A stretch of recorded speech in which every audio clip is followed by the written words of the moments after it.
সুখবর ঠিক ঈদের আগে আগে স্বস্তির বার্তা। এই চক্রান্তটা আন্তর্জাতিক পর্যায়ে এমন জায়গায় পৌঁছায়, প্রশ্ন তুলতে ইচ্ছে করে, ইউনূস আপনার কাপড় কোথায়? আপনি তো লজ্জা নিবারণ করতে পারছেন না। এদিকে ঈদের আগের দিন ডক্টর ইউনূস বিশাল একটি ঘোষণা দিচ্ছেন। মুহূর্তেই দেশ তোলপাড় হচ্ছে ডক্টর ইউনূসের একটি সিদ্ধান্তে। তাহলে কি এইবার পদত্যাগের সিদ্ধান্ত সত্যি হতে যাচ্ছে? সবকিছুই দেখতে পারবেন এই সম্পূর্ণ প্রতিবেদনে। বিএনপির বিরাট একটা অংশ ডক্টর ইউনূসের পক্ষে চলে গেল। হ্যাঁ, বিএনপি তো এখন ইউনূসের বিরুদ্ধে। একটা অংশ ইউনূস সরকারের সুযোগ সুবিধা পেয়ে, পোস্ট পজিশন পেয়ে বিএনপির পদধারী একদম কাছের, এবং আমরা সমর্থন করেছি বলে যুগ করে তাকে সমর্থন করতেই থাকবো, বিষয়টা এরকম না। এই ধরনের আমরা কোনো নাকে কত দিই নেই। আমাদের দেশে হবে সেই ছেলে কবে কথাই না বড় হয়ে কাজে বড় হবে। সরকারের ক্ষেত্রে একই তাই। ধরেন শেখ হাসিনা এমন কোন একটা শব্দ বলেছেন, এমন কোন একটা লাইন বলেছেন, বাংলাদেশ আগামীতে স্বনির্ভর বাংলাদেশ গড়ে উঠবে, এটাই জাতির প্রধান খবর। যারা বাটপার তাদেরকে আপনি যতই সাধুবাদ দিন, যতই ভালো কথা বলুন, তারা জীবনেও বাটপারি, জালিয়াতি, ভণ্ডামি এগুলো বন্ধ করে না, তার বয়স যতই বৃদ্ধি হোক না কেন। দর্শক, আপনারা নিশ্চিত বুঝে গিয়েছেন যে এই কথাগুলো আমি ডক্টর মোহাম্মদ ইউনূসকেই বলছি। মানুষটার বয়স এত হয়ে গিয়েছে যে ভণ্ডামিটা করছে সেটা সত্যি যে কোনো মানুষকে। বাংলাদেশে বিভিন্ন সময় দেখা গিয়েছে অন্তর্বর্তী সরকারের প্রধান উপদেষ্টা ডক্টর মোহাম্মদ ইউনূস বিভিন্ন সিদ্ধান্ত গ্রহণ করেছে, এবং সেখানে এবার দেখা গেল প্রধান উপদেষ্টা প্রফেসর ডক্টর মোহাম্মদ ইউনূসের সম্ভাব্য লন্ডন সফর। এই লন্ডন সফর নিয়ে রাজনীতিতে তোলপাড়। লন্ডন সফরের খবর বের হতে না হতেই চারদিকে নড়াচড়া শুরু হয়ে গিয়েছে। প্রতিহিংসার রাজনীতি আমরা এই দেশে দেখেছি। সবচেয়ে মজার বিষয় হচ্ছে, প্রতিহিংসা যখন ঘটে, আজকে আপনি যা অন্যায় করছেন আপনার উপর এটা 5 গুণ বা 10 গুণ বড় আকারে কিন্তু ফিরে আসবে। ন্যায় বিচার আপনি পাবেন। আসসালামু আলাইকুম দর্শক, নতুন একটি নিউজে আপনাকে স্বাগতম। ইতিমধ্যে আমরা শুনতে পাচ্ছি ডক্টর ইউনূস ঈদের আগের দিন একটা বক্তব্য দিচ্ছেন, এবং তার বার্তা দেখে সারা দেশের মানুষ অবাক হবে, এইটা আমরা আগে থেকেই বুঝতে পারছি। দর্শক শ্রোতা, আপনারা জানেন দেশের মধ্যে অনেক অস্থিতিশীল কার্যকলাপ হচ্ছে। যে কেউ তাণ্ডব করে, আন্দোলন করে এবং রাজপথের মধ্যে মারামারি করে, এই বিষয়গুলো পর্যালোচনা করে আমরা অনেক তথ্য এবং ভিডিও পাই। ডক্টর ইউনূস কি বলবেন ঈদের আগের দিন, এবং তার বক্তব্য দেখে, মানে তার বক্তব্যের মধ্যে তার কি পদত্যাগের কথা উঠে আসবে? দর্শক শ্রোতা, ডক্টর ইউনূস কিন্তু কিছুদিন আগেই বলেছিলেন তার পদত্যাগের কথা, যে সাধারণ মানুষ তাকে চাচ্ছে না, তাকে নাকি মানে খুব শীঘ্রই নির্বাচন দিতে হবে এবং নির্বাচন দিয়ে তাকে দেশ ছাড়তে হবে, এইটা নিয়েও তিনি বার্তা দিয়েছিলেন। এখনের বার্তাটা দেখে সারা দেশের মানুষ অবাক হয়। আপনারা সম্পূর্ণ ভিডিও দেখবেন। শুনে আমরা কথা বাড়াচ্ছি না, আমরা সরাসরি ভিডিওর মূল আলোচনাতে চলে যাচ্ছি। কথাটা কিন্তু একেবারে সত্য যে কুকুরের লেজ যতই সোজা করার চেষ্টা করুন, ওটা কখনোই সোজা হয় না। তাতে আপনি এখন ওই কুকুরের লেজে যত দামি তেল লাগান না কেন, সোজা হয় না। ঠিক তেমনই যারা ভণ্ড, যারা বাটপার, তাদেরকে আপনি যতই সাধুবাদ দিন, যতই ভালো কথা বলুন, তারা জীবনেও বাটপারি, জালিয়াতি, ভণ্ডামি এগুলো বন্ধ করে না। এমনকি তার বয়স যতই বৃদ্ধি হোক না কেন, কবরে যাওয়ার শেষ দিন পর্যন্ত সে যদি ভণ্ড হয়ে থাকে, বাটপার হয়ে থাকে, তাহলে ভণ্ডামি, বাটপারি ওই শেষ দিন পর্যন্ত সে করে যাবে। দর্শক, আপনারা নিশ্চিত বুঝে গিয়েছেন যে এই কথাগুলো আমি ডক্টর মোহাম্মদ ইউনূসকেই বলছি।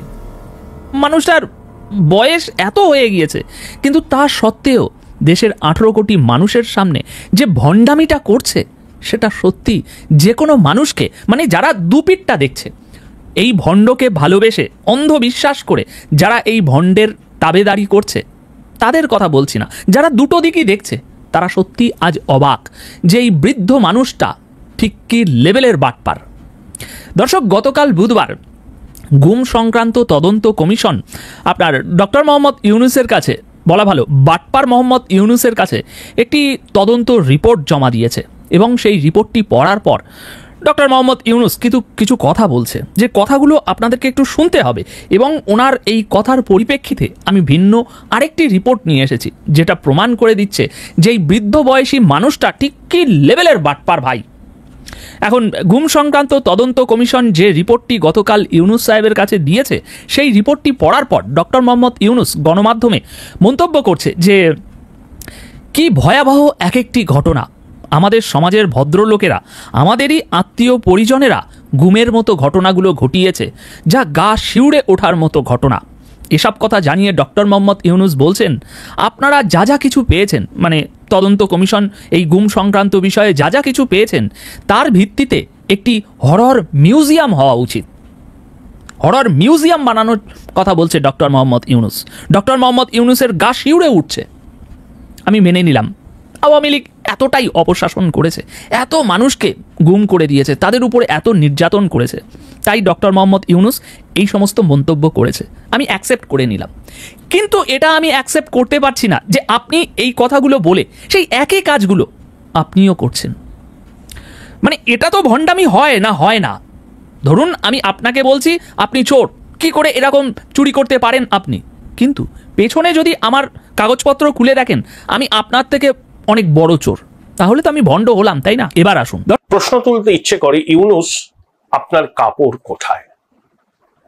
আপনি তো লজ্জা নিবারণ করতে পারছেন না, সম্পূর্ণ উন্মুক্ত উলঙ্গ হয়ে গিয়েছেন বিশ্বের মানুষের সামনে, এবং যে দেশের শাসনভার আপাতত আপনার কাঁধে বর্তেছে সেই দেশের সংখ্যাগরিষ্ঠ মানুষের কাছে।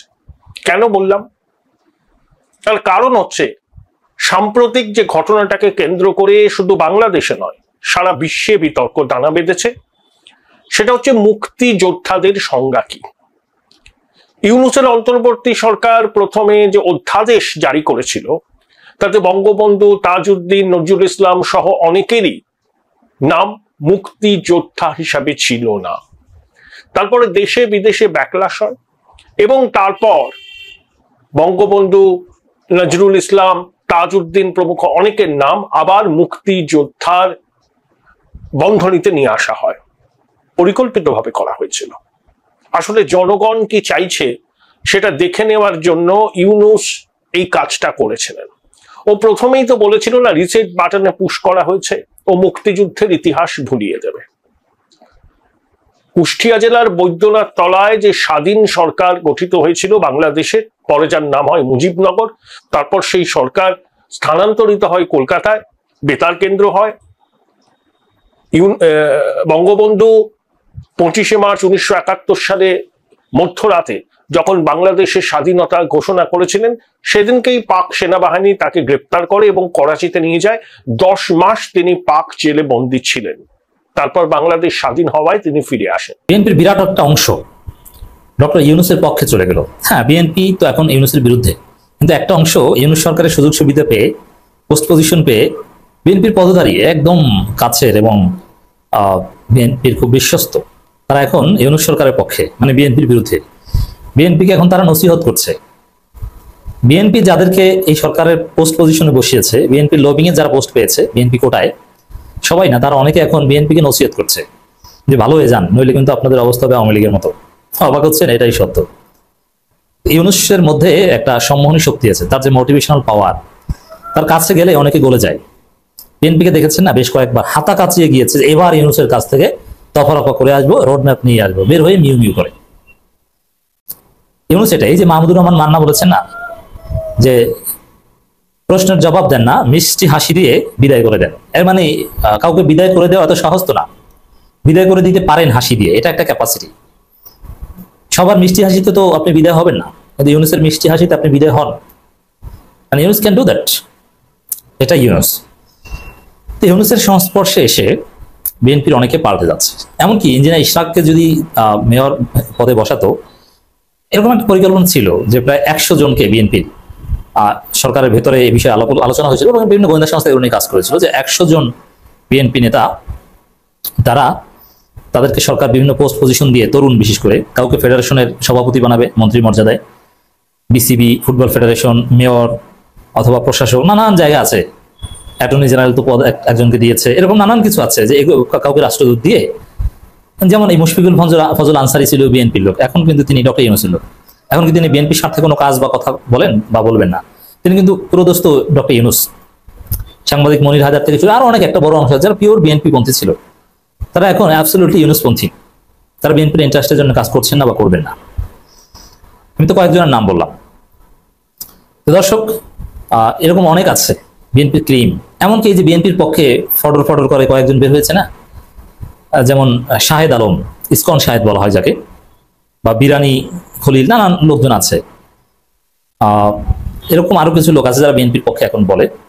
তাদেরকে প্রেস মিনিস্টার বা নানান সচিবের মর্যাদায়, সিনিয়র সচিবের মর্যাদায় বিভিন্ন পোস্ট পজিশন দিলে কিন্তু ইউনূসপন্থী হয়ে যাবে। মানে এদেরকে নেওয়া কোনো, এবং সরকারের পরিকল্পনা আছে যে প্রয়োজনে তাদেরকে পোস্ট পজিশন নিয়ে যাওয়া হবে। দিন শেষে তারা বিএনপির পারপাস সার্ভ করবে না, ইউনূসের পারপাস সার্ভ করবে। এটা ইউনূস সরকার একটা বিশাল অর্জন। দর্শক, রাজনৈতিক দলের নেতাকর্মীরা আবারও আওয়ামী লীগের পথে হাঁটলে ইতিহাস আপনাদের ক্ষমা করবে না। অ্যাটর্নি জেনারেল এই কথা বলেছেন। এই কথার প্রেক্ষাপটটা কি? আওয়ামী লীগের পথে হাঁটছে বা আওয়ামী লীগের মতো আচরণ করছে অনেকটা বিএনপি। এটা দেখছেন এই বিএনপির সাবেক নেতা, বর্তমান অ্যাটর্নি জেনারেল, একদম বিএনপির পদধারী নেতা। তিনি এখন বিএনপিকে উদ্দেশ্য করে, নাম তো আর বলা লাগে না, আমরা বলছি, নসিহত করছেন যে আওয়ামী লীগের পথে হাঁটলে কিন্তু আপনাদের অবস্থা আওয়ামী লীগের মতো হবে। এই কথাটা তো আমরা বলি বিএনপিকে, কিন্তু এই বিএনপি নেতা এখন বিএনপিকে বলছে। দেখবেন যে মনির হায়দার অথবা মুশফিকুল ফজল আনসারী, 12 যারা পোস্ট পজিশন পেয়েছে প্রো বিএনপি, তারাও এটা বলবে বিএনপির পথে হাঁটলে আপনাদের অবস্থা আওয়ামী লীগের পথে হাঁটলে আওয়ামী লীগের মতো হবে। আপনি এগুলো ছাড়েন, এগুলো বন্ধ করেন, এটাই বাস্তবতা। অ্যাটর্নি জেনারেল মোহাম্মদ আসাদুজ্জামান বলেছেন, জুলাই বিপ্লবের চেতনা বৈষম্যহীন সমাজ ও ন্যায় বিচার প্রতিষ্ঠার চেতনা। দেখেন, এই অ্যাটর্নি জেনারেল আসাদুজ্জামান বিএনপি নেতা। এখন বিএনপি কিন্তু জুলাই বিপ্লবের চেতনার সাথে নাই, বা জুলাই চেতনার সাথে বিএনপি সম্পর্ক নাই, এগুলো বলে না।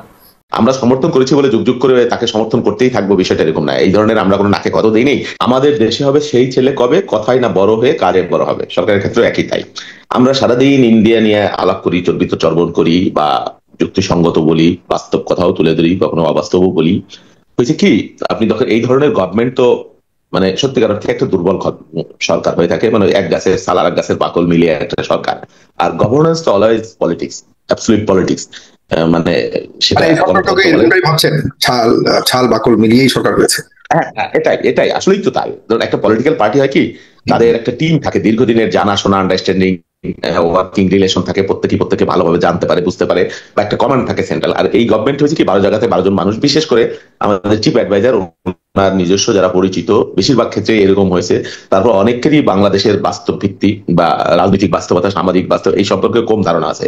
অধিকাংশ বিদেশের নাগরিক, কেউ আছে খুবই তরুণ বা অল্প বয়স্ক, যাদের কোনো রাজনৈতিক অভিজ্ঞতা নাই। অনেকে আছে বয়সের ভারে নুজো, কেউ এনজি এর সাথে সম্পৃক্ত, বিশেষ অঞ্চল, অনেকগুলা ব্যাপার। সঙ্গত কারণেই এই সরকারের একটা টিম ওয়ার্কও দুর্বল, এবং এদের মানে শক্তি, আভ্যন্তরীণ শক্তিও খুব দুর্বল। তারপরে এদের কোনো গণভিত্তিও নাই, এটাও একটা বাস্তবতা। সেই জন্য এই ধরনের সরকার দুর্বলই হয়ে থাকে সাধারণত। এটা তাদের দোষ এই ক্ষেত্রে না। একটু বলতে যে গণভিত্তি নাই, এই প্রশ্নটার বিপরীতে তারা জুলাই আগস্ট সমগ্র দেশের মানুষ যারা আন্দোলন করেছে সবাই তাদেরকে ম্যান্ডেট দিয়েছে, এখানে এই একটা বক্তব্য রয়েছে। আর পাশাপাশি এই যারা প্যানেলে বা উপদেষ্টা প্যানেলে যারা রয়েছে তাদেরকে কি আপনি জনাব ডক্টর মোহাম্মদ ইউনূসের সাথে তুলনা করবেন, নাকি কিছু কিছু উপদেষ্টাদের বিষয়ে আপনার অবজারভেশনটা আছে? এবং একটা প্রস্তাবও রয়েছে যে এই উপদেষ্টাদেরকে পরিবর্তন করে এই সরকার আরো দীর্ঘ সময় পরিচালনা করুক, এই ধরনের একটা নতুন প্রস্তাবনাও আছে। পাশাপাশি জাতীয় সরকার এবং সর্বদলীয় সরকার করবারও একটা প্রশ্ন রয়েছে বা একটা প্রস্তাব রয়েছে, এই ধরনের একটা বিষয় ওইটা না। আপনি যেটা বলেছেন গণভিত্তির কথা, তখন আন্দোলন হয়েছিল, সমস্ত জাতি ঐক্যবদ্ধ হয়েছিল, সমস্ত রাজনৈতিক শক্তি ঐক্যবদ্ধ হয়েছিল যে এটা একটা ইন্টারিম গভর্নমেন্ট, এটা একটা পার্মানেন্ট গভর্নমেন্ট বা দীর্ঘকালীন গভর্নমেন্ট, এটা কনসেপ্টের সাথেও যায় না, আর এটা কোনোদিন হয় না। দুনিয়ার ইতিহাসে যেখানে এই ধরনের সরকারের নজির আছে, ম্যাক্সিমাম ক্ষেত্রে ফেল করেছে। 2-1টা ব্যতিক্রম বাদে, ওই আপনার ইন্দোনেশিয়ায় একটা গভর্নমেন্ট হয়েছিল শর্টের সময়, তারা 1 বছরের মধ্যে নির্বাচন করে তারা বিদায় নিয়েছিল। আর ইউরোপে, আমেরিকায়, বিচিত্র দেশে এই ধরনের হিস্ট্রি খুব ভালো না, সঙ্গত কারণেই ভালো হয় না। এখন আপনি যোগ্যতা অযোগ্যতা যদি ব্যক্তি বিশেষে বিশ্লেষণ করতে যান, সেটা এক জিনিস। আপনি ক্লাসের ফার্স্ট হইলেন ডিপার্টমেন্টের বা বিশ্ববিদ্যালয়ের, সেটা এক ধরনের কেরিয়ার আপনার। হ্যাঁ, আবার আপনি আপনার একাডেমিশিয়ান বলেন বা আপনার সেক্টরে বলেন বা আপনার জুরিডিকশনে বলেন, আপনি ভালো করলেন, সেটা এক ব্যাপার। কিন্তু আমি তো বললাম যে গভর্নেন্স একটা পলিটিক্স, হ্যাঁ, টোটালি একটা পলিটিক্স। তো এই পলিটিক্সটা তো শিখা লাগে, জানা লাগে, বোঝা লাগে। প্রতিহিংসার রাজনীতি আমরা এই দেশে দেখেছি। আর সবচেয়ে মজার বিষয় হচ্ছে, প্রতিহিংসা যখন ঘটে, আজকে আপনি যা অন্যায় করছেন আপনার উপর এটা 5 গুণ বা 10 গুণ বড় আকারে কিন্তু ফিরে আসবে। ন্যায় বিচার আপনি পাবেন। সকলের খেয়াল থাকার কথা যে বিএনপি চেয়ারপারসনের একটা বাড়ি ছিল সেনানিবাসের মধ্যে বরাদ্দ। তো সেই বাড়িটা বাংলাদেশ আওয়ামী লীগ সরকারের সময় টেকনিক্যালি ওই বাড়ি থেকে উচ্ছেদ করা হয়েছিল বেগম খালেদা জিয়াকে। আর সেই ভিডিও ভাইরাল হয়েছিল, অনেকে দেখেছিলেন। দীর্ঘ সময় গেছে, কারাবরণ করেছেন, তারপর সরকার পতন হয়েছে। আর এই পতনের পর থেকে উনি দেশের বাইরে গিয়েছেন, চিকিৎসা করেছেন, শরীরেরও মাশাআল্লাহ উন্নতি হয়েছে। আর এবার সর্বশেষ সুসংবাদটা তিনি পাইলেন। যদি থাকে নসিবে, আসলে কে আটকাবে? বিএনপি চেয়ারপারসন খালেদা জিয়ার গুলশানের বাড়ি, যেখানে তিনি বসবাস করেন, সেই বাড়িতে গতকাল রাত 9টার দিকে গৃহায়ন এবং গণপূর্ত মন্ত্রণালয়ের উপদেষ্টা আদিলুর রহমান খান তিনি খালেদা জিয়ার বাড়িতে গিয়েছেন। যাওয়ার পর তার হাতে একটা কাগজ দিয়েছেন। তো প্রাথমিকভাবে তিনি বুঝতে পারেননি কাগজটা কিসের। তো পরবর্তী সময় আমরা দেখলাম যে আপনার আমাদের যিনি উপদেষ্টা আছেন গৃহায়ণ এবং গণপূর্ত মন্ত্রণালয়ের, তিনি বলছেন যে এটা হচ্ছে গুলশানের এই যে বাড়িটা ফিরোজা, এটার নামজারির কাগজ। আমরা যদি দেখি, ইতিহাস বলছে 1981 সালের 31 মে রাষ্ট্রপতি থাকা অবস্থায় জিয়াউর রহমানের মৃত্যুর পর তার স্ত্রী খালেদা জিয়াকে রাজধানীর গুলশান এলাকায় 1.5 বিঘা জমির উপর অবস্থিত ওই বাড়িটি বরাদ্দ দেওয়া হয়। বাড়িটি খালেদা জিয়া গুলশানে ফিরোজা নামের যে বাড়িতে থাকেন সেটির কাছেই, মানে এখন যে বাড়িতে আছেন সম্ভবত এটার পাশে আরেকটা বাড়ি। এর বাইরে ঢাকা সেনানিবাসের ভেতরও আরেকটি বাড়ি খালেদা জিয়াকে বরাদ্দ দেওয়া হয়েছিল। আওয়ামী লীগ সরকারের আমলে সেনানিবাসের বাড়িটির বরাদ্দ বাতিল করা হয়। সরকারের সূত্র বলছে গুলশানের বাড়িটি বিএনপি চেয়ারপারসন খালেদা জিয়ার নিয়ন্ত্রণে আছেন, তবে তার নামে নামজারি করা ছিল না। এখানে একটু ব্যস্ত লাগতেছে যে মানে এখন যে বাড়িটা দিছে ফিরোজা, এটাই কোন নামে নামজারি করছেন নাকি আরেকটা জমি নামজারি করছেন। তবে যাই হোক, এই জায়গাটা ওনার নামে নামজারি ছিল না, আইনি কিছু জটিলতা ছিল। অন্তর্বর্তী সরকার দায়িত্ব নেওয়ার পরে খালেদা জিয়ার নামে বাড়িটি নামজারি করা হয়। তো এতদিন কেন সময় লাগলো? গণপূর্ত মন্ত্রণালয় বলছে খালেদা জিয়ার বাড়ির নামজারির বিষয়টি অনেক আগেই সম্পন্ন করেছিল সরকার। আনুষ্ঠানিকভাবে নামজারির কাগজটি খালেদা জিয়ার হাতে তুলে দিয়েছে, মানে তুলে দেওয়ার ইচ্ছা ছিল সরকারের, কিন্তু খালেদা জিয়ার শারীরিক অবস্থার কারণে এই আনুষ্ঠানিকতা দেরি হয়। কারণ তিনি লন্ডন গিয়েছেন, দীর্ঘ সময় সেখানে থেকেছেন, চিকিৎসা করেছেন, আর চিকিৎসা শেষে তিনি এই মুহূর্তে আবার বাংলাদেশে ফিরে আসছেন। আর ফিরে আসার পর তাকে তার এই বাড়ির যে নামজারির কাগজ সেটা ডক্টর ইউনূসের সরকারের এই উপদেষ্টা নিজে গিয়েছিলেন। আবার এই সময় এখানে আরো কয়েকজন উপস্থিত ছিলেন, যেমন গণপূর্ত মন্ত্রণালয়ের সচিব নজরুল ইসলাম, রাজধানী উন্নয়ন কর্তৃপক্ষ রাজুকের যিনি চেয়ারম্যান আছেন রিয়াজুল ইসলাম উপস্থিত ছিলেন। আর ওই সময় আমাদের এটা কি মেকশিওর করছে খালেদা জিয়ার যিনি একান্ত সচিব আছেন ABM আব্দুস সাত্তার, তিনি বলছেন উপদেষ্টা আদিলুর রহমান খান সহ মন্ত্রণালয়ের কর্মকর্তা এসেছিলেন, আধা ঘন্টার মতো ছিলেন, আর বাড়ির নামজারির কাগজের হস্তান্তরের বিষয়ে সেগুলো দিয়ে গেছেন। দেখেন পরিবেশ পরিস্থিতি কিভাবে বলতে চায়। এত এত বাড়ি গাড়ি এক সময় আওয়ামী লীগের ছিল। যে কোনো পরিস্থিতি হোক, যে কোনো, আমার মাঝে মাঝে মনে হয় আসলে রাজনীতিটা বড় জুয়া খেলা টাইপ নিজের জীবনের সাথে। আপনি ভালো করলেও বিপদে পড়তে হয়, খারাপ করলেও বিপদে পড়তে হয়। তো আওয়ামী লীগ সরকারের আমলে প্রচুর টাকা পাচার হয়েছে, এরকম অভিযোগ আমরা শুনে আসছি, অনেকদিন থেকেই শুনে আসছি। কিছু কিছু ক্ষেত্রে তো বাস্তবতা রয়েছেই। আওয়ামী লীগের শাসন আমলেও এরকম কথা আমরা শুনেছি যে বাংলাদেশ থেকে প্রচুর টাকা পাচার হয়েছে। কিন্তু এই সরকার আসার পর থেকে এই কথাগুলো বারবার বলা হচ্ছে, কিন্তু কোনো ব্যবস্থা নেওয়া হচ্ছে না। তার কোনো ভিত্তি আছে কিনা সেগুলো জনগণের সামনে পরিষ্কার করা হচ্ছে না।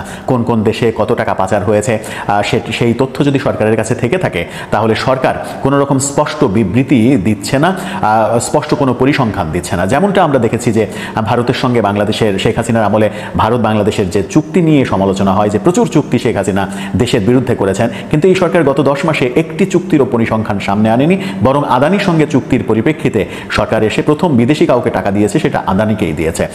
সম্প্রতি অর্থ উপদেষ্টা বাজেটের পরে মন্তব্য করেছেন যে পাচার হওয়া টাকা নিয়ে আসা, ফেরত নিয়ে আসা সহজ কোনো কাজ নয়, এটা কঠিন, এটা অসম্ভব পর্যায়ের কঠিন।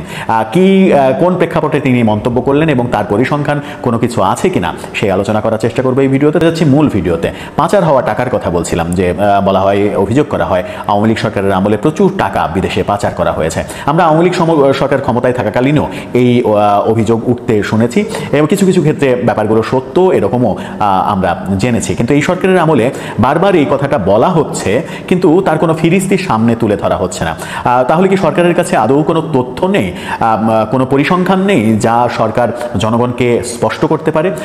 স্পষ্ট করে দিলেই তো হয় যে শেখ হাসিনা যদি টাকা পাচার করে থাকেন, তাহলে কোন কোন দেশে কত টাকা কোন ব্যাংকে পাচার করেছেন, কোথায় কি করেছেন, কোথায় জমি কিনেছেন, কোথায় বাড়ি করেছেন, কোথায় সম্পদ করেছেন, একেবারে প্রমাণসহ সেই ফিরিস্তিগুলো তুলে ধরলেই ব্যাপারগুলো স্পষ্ট হয়ে যায়।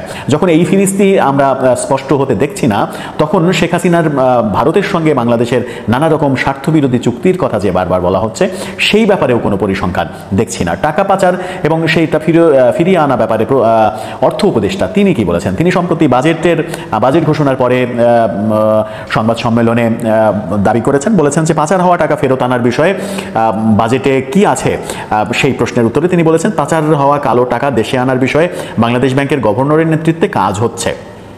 এই কাজ নাকি হচ্ছে। এই অর্থ ফেরত আনা কিন্তু সহজ নয়, তিনি বলছেন যে এটা সহজ কাজ নয়।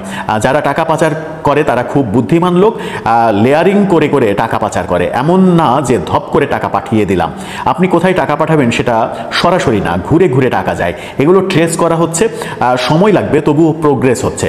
নাইজেরিয়ায় 20 বছর লেগেছে এই ব্যাপারটা, আমরা বলেছি 1-8 বছর লাগতে পারে, সেই প্রসেস শুরু হয়েছে, এটা সত্য।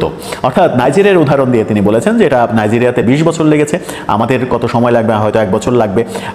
1 বছর লাগার ব্যাপারের সত্য যদি থাকে তাহলে তো 10 মাস হয়েই গেল, বাকি থাকে 2 মাস। 2 মাসের মধ্যে সরকার কি পরিসংখ্যান দিতে পারবে?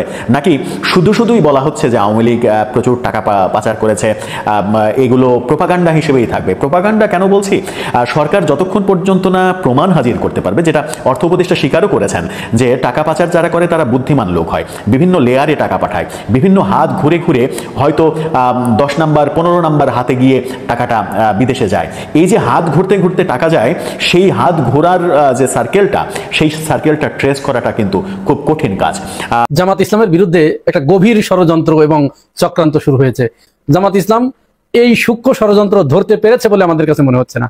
জামাত ইসলাম এখন খুব ফুরফুরে মেজাজে আছে, কারণ তাদের নিবন্ধন ফিরে পেয়েছে এবং তাদের দলীয় প্রতীক দাঁড়িপাল্লা ফিরে পেয়েছে। তো এই নিবন্ধন এবং দলীয় প্রতীক ফিরে পাওয়ার পরে জামাত ইসলাম এখন যার পর নাই আনন্দিত এবং মহা আনন্দিত। এটাকে যদি আমরা এভাবে বলি, যারা চোর, যারা চুরি করতে গিয়ে তারা কিন্তু, যেমন ব্যাংকের ভিতরে যদি চুরি করতে যায় তাহলে কি করে, চোর চক্র কিছু খুচরা টাকা এক জায়গায় ছিটিয়ে দেওয়ার পরে পাশে যিনি বড় টাকা নিয়ে দাঁড়িয়ে আছেন কাউন্টারে, তাকে বলে যে ভাই আপনার টাকা পড়ে গেছে। উক্ত ব্যক্তি যখন ওই পড়ে থাকা টাকা যখন খুঁড়তে ব্যস্ত হয়, তখন চোর চক্রের একজন ওই কাউন্টারের উপর থেকে বাকি টাকাগুলো নিয়ে সটকে পড়ে। জামাত ইসলামের অবস্থা এখন ঠিক এরকম হয়েছে। জামাত ইসলামের দলীয় প্রতীক এবং তাদের নিবন্ধন ফিরিয়ে দিয়ে তাদেরকে এই দিকে আনন্দিত করে রেখে এই অন্তর্বর্তীকালীন সরকারের ভিতরে ঘাপটি মেরে থাকা জামাত ইসলামের যারা শত্রু তথা ডান বলয়ের যারা শত্রু, ডানপন্থী রাজনীতিবিদদের যারা শত্রু, ইসলামপন্থীদের যারা শত্রু, এরকম কিছু বামপন্থী উড়নচণ্ডী, তারা একটা গভীর ছক এঁটে সেই দিকে তারা আগাচ্ছে। মুক্তিযুদ্ধ বিষয়ক মন্ত্রণালয়ের উপদেষ্টা জনাব ফারুকী আজম তিনি একটি গেজেট প্রকাশ করেছেন। সেই গেজেটে তিনি জামাত ইসলামের জন্য একটি এত ভয়ঙ্কর একটি বিষয় এনেছেন যেটি জামাত ইসলাম বুঝতে পেরেছে বলে মনে হচ্ছে না। আপাত দৃষ্টিতে তারাই মিডিয়াকে দিয়ে, বিশেষ করে সমকাল, প্রথম আলো, ডেইলি স্টার, কালের কণ্ঠ, এই জাতীয় মিডিয়াগুলোকে দিয়ে অন্য একটা খবর পরিবেশন করে জামাত ইসলামের এই বিষয়টাকে মাটি চাপা দেওয়া হয়েছে। পরবর্তীতে ভবিষ্যতে সময় মতো সুযোগ বুঝে এই বিষয়টাকে সামনে আনা হবে। এটি কেউ বুঝতে পারেনি, জামাতের লোকজন এটি বুঝতে পারে নাই। বুঝতে পারলে হয়তো এতক্ষণ তাদের হইচই করার কথা ছিল। এই গেজেট প্রকাশ হওয়ার সাথে সাথে সমকালকে দিয়ে, এই কুচক্রী মহল সমকালকে দিয়ে এই রিপোর্টটি করিয়েছে যে বঙ্গবন্ধু এবং জাতীয় 4 নেতা সহ 4 শতাধিক মুক্তিযোদ্ধা খেতাব বাতিল করা হয়েছে। রিপোর্টের সাইজ দেখেন। এই রিপোর্ট পড়ার সাথে সাথে স্বাভাবিকভাবেই মানুষের ভিতরে একটা তীব্র প্রতিক্রিয়ার সৃষ্টি হয়েছে, পক্ষে বিপক্ষে বিভিন্ন প্রতিক্রিয়ার সৃষ্টি হয়েছে। মানুষ এটা নিয়েই, জনগণ এটা নিয়েই ব্যতিব্যস্ত রয়েছে। ফেসবুকে রীতিমতো ট্রল হচ্ছে, কেউ পক্ষে বলছে, কেউ বিপক্ষে বলছে। যারা আওয়ামী লীগ করেন তারাও হয়তো বুঝতে না পেরে তারা প্রাথমিক অবস্থায় একটু বকাবকি করছেন, গালিগালাজ করছেন, কিন্তু আওয়ামী লীগের নেতারা যারা, তারা তো বগল বাজাচ্ছেন যেখানে খেলা একখান শুরু হয়ে গেছে, কারণ এটি তো তাদের পরিকল্পনাতেই তো এটি হয়েছে। পরবর্তীতে যদিও মুক্তিযুদ্ধ বিষয়ক উপদেষ্টা ফারুকী আজম এবং প্রধান উপদেষ্টার প্রেস সচিব শফিকুল ইসলাম তিনি সাংবাদিক সম্মেলন করে বলেছেন যে না, বঙ্গবন্ধু এবং জাতীয় 4 নেতার মুক্তিযোদ্ধা খেতাব বাতিল করা হয় নাই, বরং সেখানে বলা হয়েছে মুজিবনগর সরকারের যারা কর্মচারী ছিল তাদেরকে সহকারী মুক্তিযোদ্ধা হিসেবে চিহ্নিত করা হয়েছে। একটা হচ্ছে মুক্তিযোদ্ধা আর একটা হচ্ছে সহকারী মুক্তিযোদ্ধা। যারা রণাঙ্গনে সরাসরি যুদ্ধ করেছেন তারা হচ্ছেন সরাসরি মুক্তিযোদ্ধা, আর বিভিন্ন জায়গায় যারা অর্থ সংগ্রহ করে দিয়েছেন মুক্তিযুদ্ধের জন্য, যারা বেতারে গান গেয়েছেন, যারা প্রবাসে সহযোগিতা করেছেন, এরা হচ্ছে সহযোগী মুক্তিযোদ্ধা। এই সহযোগী মুক্তিযোদ্ধা এবং মুক্তিযোদ্ধাদের সম্মানে বা তাদের রাষ্ট্রীয় যে ভাতায় কোনো রকম তারতম্য ঘটবে না, শুধুমাত্র সংজ্ঞাগত কারণে এতটুকু পার্থক্য আনা হয়েছে যে এরা মুক্তিযোদ্ধা এবং এরা সহযোগী মুক্তিযোদ্ধা। আর অপরদিকে মুক্তিযোদ্ধার সংজ্ঞায় যে পরিবর্তনটি ঢুকিয়ে দেওয়া হয়েছে সেই পরিবর্তনটির কথা বেমালুম ভুলে গেছে জামাত ইসলাম সহ এদেশের মানুষ। আমি সেই সংজ্ঞায় আসছি। মুক্তিযুদ্ধের সংজ্ঞা ইতিপূর্বে কয়েকবার নির্ধারিত হয়েছে। প্রথমে মুক্তিযোদ্ধার সংজ্ঞা নির্ধারিত হয়েছিল 1973 সালে শেখ মুজিবুর রহমানের আমলে। এরপর দ্বিতীয়বার মুক্তিযোদ্ধার সংজ্ঞা নির্ধারিত। দর্শক আপনারা তো দেখলেন এখানে কি কথা হচ্ছে। অনেকেই কিন্তু অনেক কথা বলতেছে, অনেকে আলোচনা করতেছে, অনেকে সমালোচনা করতেছে দেশের বিভিন্ন অবস্থা এবং দেশের বিভিন্ন পরিস্থিতি নিয়ে সবাই সবার মন্তব্য প্রকাশ করতেছে এবং তাদের মন্তব্যগুলো দেখে আমরা অনেক কিছু বুঝতে পারি যে দেশের মধ্যে কী হচ্ছে এবং কী আপডেট নিউজগুলো হচ্ছে। দর্শক শ্রোতা, এই বিষয়গুলোর সাথে আপনারা একমত পোষণ করেন নাকি দ্বিমত পোষণ করেন? এতক্ষণ যে আপনাদেরকে এই নিউজগুলো দেখিয়েছি, ধারাবাহিকলি কিন্তু অনেক বক্তব্যই দেখিয়েছি গাইজ। এতক্ষণ আপনাদেরকে আমরা যা কিছু দেখিয়েছি সব কিছু আমরা সোশ্যাল মিডিয়া থেকে সংগ্রহ করেছি। এখানে আমাদের নিজস্ব কোনো মন্তব্য নেই বা নিজস্ব কোনো সিদ্ধান্ত নেই। সর্বশেষ আপনাদের কাছে আমাদের একটা রিকোয়েস্ট থাকবে, আপনারা আমাদের চ্যানেলে নতুন দর্শক হয়ে থাকলে চ্যানেলটি সাবস্ক্রাইব করবেন এবং পাশে থাকা বেল বাটনটি বাজাবেন যাতে করে নেক্সট ভিডিওটা সবার আগে আপনাদের কাছে পৌঁছায়। ধন্যবাদ।